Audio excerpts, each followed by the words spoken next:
et toutes les initiatives culturelles locales. Nous accompagnerons bien sûr tout club sportif également. Et nous ferons en sorte d'ouvrir ou de réouvrir les espaces, qu'ils soient accessibles à tous. J'ai notamment en idée le stade municipal, qui est aujourd'hui malheureusement privatisé pour les grandes équipes, qui ne sert que quelques jours par an. Tout cela tant pour les résidents permanents bien sûr que pour les saisonniers, que nous n'oublions pas non plus. La culture et le patrimoine, ainsi que le sport d'ailleurs, ce ne sont pas des dépenses superflues selon nous, ce sont des investissements à rentabilité directe d'une part, puisqu'elles créent du lien social, et d'autre part, ce sont des investissements d'avenir, de par la transmission et le bien vieillir, comme nous le disait Marie-Jo, avec les zones bleues. C'est important de prendre soin de soi tout au long de sa vie. C'en est à peu près tout. Je vais dans les grandes lignes vraiment, et j'en profite pour vous demander si vous avez des questions peut-être sur ces deux grandes thématiques, que ce soit sur la culture ou bien sûr sur la santé ou la solidarité. Oui, monsieur. Bonjour Lily. Est-ce que tu me permets de revenir sur le logement? J'ai un peu de retard à l'allumage, je suis désolé. J'ai juste deux questions. Je voudrais que tu nous dises comment vous voyez la régulation des locations saisonnières, si c'est des nombres de jours ou en nombre de locations saisonnières. Ça, c'est la première question. Et la deuxième question, est-ce que tu peux nous dire combien il y a d'Arzonnais agriculteurs à Arzon? Alors, pour la régulation meublée touristique, ce qui est prévu dans le programme, c'est 2 meublés touristiques par foyer, avec la possibilité d'en avoir plus à partir du moment où on remet un logement à l'année. Donc, vous en avez, je sais pas, vous en avez 4, il y a 2 autorisés, et puis après, une loi de compensation permet de faire 1. Voilà. Ça permet d'avoir 3 logements, touristiques et 1 logement à l'année, par exemple, si on en a 4, c'est un exemple. Mais donc, c'est 2 par foyer, et puis plus s'il y a possibilité d'en mettre un autre à l'année. Pour la question des agriculteurs, oui, il y en a 5 aujourd'hui sur Arzon. Non, ce ne sont pas des agriculteurs, les gens. Agriculteurs, il n'y en a pas 5. Aliments, et dit, ce n'est pas des agriculteurs. Il n'y a plus d'agriculteurs sur Arzon, malheureusement, puisque avec le port et toute la zone du Céan et tout ça, tous les terrains ont été expropriés. Et je veux dire aussi expropriés et non pas les Arzonnais les ont vendus pour faire des profits. Voilà. Donc on a des personnes qui font,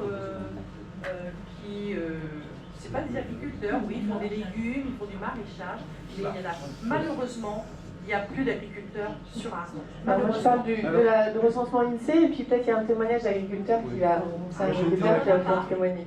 J'ai été agriculteur pendant 35 ans à Arzon, donc effectivement j'étais maraîcher.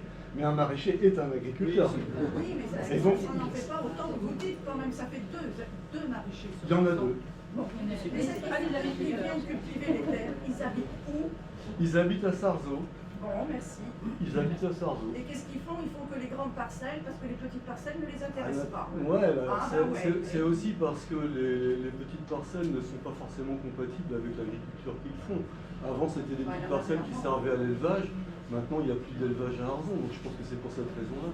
Après, c'est un constat. Moi, je suis pour rien là-dedans. Après, vous pouvez regarder l'INSEE, c'est quand même l'institut. Moi, j'ai été pendant au moins 2 décennies le seul exploitant agricole qui avait son siège d'exploitation à Arzon. C'est tout ce que je peux dire. Voilà. Oui, mais les et maintenant, c'est mon fils qui a pris la suite et l'autre maraîcher. Tout à fait. Qui veut dire aussi considérés comme agriculteurs. Oui, ce ne sont pas des agriculteurs. Alors, ce qu'il faut savoir, c'est que moi, je prends la statistique INSEE. Donc après, vous pouvez tous regarder, elle est disponible en ligne.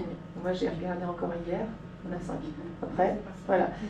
Peut-être chacun a sa vision de ce que c'est ou ce que c'est pas. En tout cas, ce qui est sûr, c'est qu'Arzon est en retard, c'est-à-dire qu'on a donc été voir ce qu'a fait Saint-Gilda. On fait quelque chose d'assez incroyable, c'est-à-dire que c'est pas Arzon qui achète les terres quand il y a des ventes. c'est le département. Donc on n'a même pas besoin de dépenser d'argent public, enfin d'argent d'Arzon en tout cas, c'est l'argent public bien sûr, c'est le département. C'est le département qui s'en charge, qui fait du regroupement de terres, qui doit avec d'autres agriculteurs pour avoir des parcelles suffisamment intéressantes pour que des agriculteurs puissent s'y installer. C'est ça la procédure AFAF. Donc c'est quelque chose de très intéressant pour la ville. La ville d'Arzon, pour l'instant, il n'y a personne dans aucune liste qui en a parlé. Pourtant c'est quand même la base, ils mangent 3 fois par jour.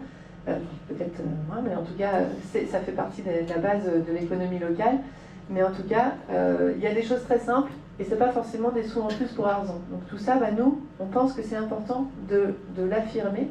Il nous faut une agriculture locale et il faut soutenir ces agriculteurs pour qu'ils puissent continuer à s'installer ici, comme l'a fait Saint-Gildas, où il y a 2 nouveaux agriculteurs dans le dernier mandat, des éleveurs de poules et un autre sur le maraîchage. Et voilà, et ça passe par plein de choses, c'est aussi les débouchés, c'est-à-dire que c'est bien de dire on veut nos agriculteurs, mais il faut aussi leur donner la possibilité de pouvoir avoir des lots suffisamment intéressants au niveau des marchés publics pour pouvoir alimenter notre restauration collective sans que ça pèse trop fortement sur l'activité et que ce soit compatible avec aussi l'activité saisonnière. Voilà. Et si les propriétaires ne veulent pas vendre leur terrain, vous faites comment? Alors, il n'y a pas de difficulté, c'est-à-dire que les préemptions, elles se font quand il y a une vente. Donc, de toute façon, ça ne se passe qu'au moment de vente. Donc, il n'y a pas d'idée d'aller chercher des personnes qui n'auraient pas... On sait que le foncier, c'est quelque chose de très important dans les familles.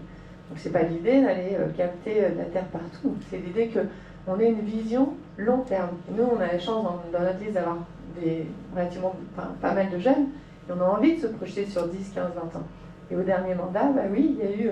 Je crois que c'est 100 hectares de terre à Saint-Gildas qui a pu être préempté dans l'heure de vente et qui va petit à petit pouvoir se servir de réserve foncière pour qu'à un moment ou à un autre, une fois regroupé ces terres, on puisse installer des agriculteurs. Voilà. Ce que je trouve très intéressant, en plus on en avait parlé il y a 3 semaines, là ce qu'il y a de bien dans ce qui s'est dit là, c'est qu'il y a des gens qui connaissent, qui ont fait, d'autres qui critiquent, d'autres... Mais en fait le vrai sujet, non mais critique positive, tout ce que j'ai, il n'y a vraiment rien de méchant, hein, c'est pas mon truc, hein. Il y a beaucoup de gens qui s'engueulent en ville, c'est pas du tout mon truc. Ce que je trouve très... je sais, on s'est parlé il y a un mois. Non, ce qui est très intéressant, mais vraiment, c'est la clé de ce qu'on fait, c'est la clé. C'est que quand on regarde Saint-Gildas, moi je vais vous donner l'exemple de quelqu'un de très concret, un ami à moi, qui a 35 ans, qui a fait des grandes études, qui était à Paris dans le business, il s'est installé avec son épouse par ici, à Vannes, pour faire de l'agro-permaculture. Mais, non, je finis. Non, il y a quelqu'un qui a moins de 35 ans, il s'est dit, j'y vais. C'est pas simple, hein. Il divise son salaire par 15, il est motivé, il a une quarantaine d'années. Ce qu'on est en train de vous dire simplement, c'est comme pour la cantine et l'EHPAD. L'idée, c'est que si on se dit, rien n'est possible, on arrête la réunion, on ne va pas voter dimanche. Si on se dit, on regarde ce qui se passe ailleurs et on écoute des gens comme vous, non mais je suis sérieux, mais il faut écouter des gens comme vous qui sont constructifs, avec ceux qui ont construit ici, dans ce domaine. Et on va pas jouer sur les mots, sur maraîchers, ostréiculteurs, spiruline, tout ça, y compris les gens qui font du fromage à Saint-Gildas, tout ça, c'est quelque chose d'intéressant qu'on peut développer en attirant aussi des jeunes, vraiment. Je ne fais pas d'angélisme, mais des jeunes qui s'installent, qui décident de diviser leur salaire par 3 pour faire un truc intelligent en Bretagne, en Normandie et ailleurs. Voilà, c'est tout ce que je veux dire, mais c'est très très bien. Et j'espère que vous rejoindrez un groupe de travail, mais pour vraiment être constructif, avec ceux qui font... On ne peut pas comparer Saint-Gildas qui a beaucoup plus de terres agricoles que Oui. Arzon. Je vous ai donné juste l'idée après. Oui, vous avez raison. C'est pas l'idée de comparer, c'est l'idée de savoir... Laissez faire. C'est l'idée de savoir qu'on a une vision que l'on porte, et notre vision, c'est qu'effectivement, on est une presqu'île, peut-être demain on est une île. En tout cas, ce qui est annoncé en 2050, c'est qu'on est une île, et que, comme les îles, elles ont toute une stratégie autour des terres et autour du nourricier. Et donc, nous, on est la seule liste à porter cette vision. Voilà. En tout cas, on n'a pas entendu les autres. Mais bon, après, peut-être qu'ils en ont une aussi. Est-ce que quelqu'un a une autre question, peut-être dedans, dehors? Dehors, Dehors? ils discutent, les camarades, là.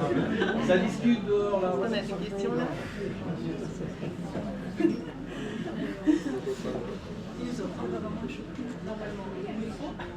Alors, peut-être aussi par rapport au logement, tout à l'heure on est sur le logement, moi ce que je peux compléter aussi, c'est que ça aussi il y a une vision. C'est pour l'économie une vision, et pour le logement il y a une vision. De la même façon que dans d'autres villes, ils ont réussi à installer 100 nouvelles familles avec des stratégies de notre programme, il permet aussi, en touchant à ces différents leviers qu'on a identifiés tout à l'heure, c'est la possibilité d'avoir 100 nouvelles familles aussi sur Arzon.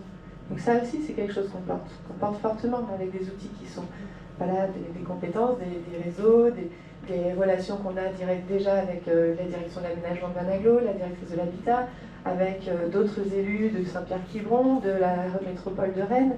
Tout ça, c'est des choses, moi ça fait 10 ans que je travaille sur ces questions de foncier, de logement abordable et de financement des transitions territoriales.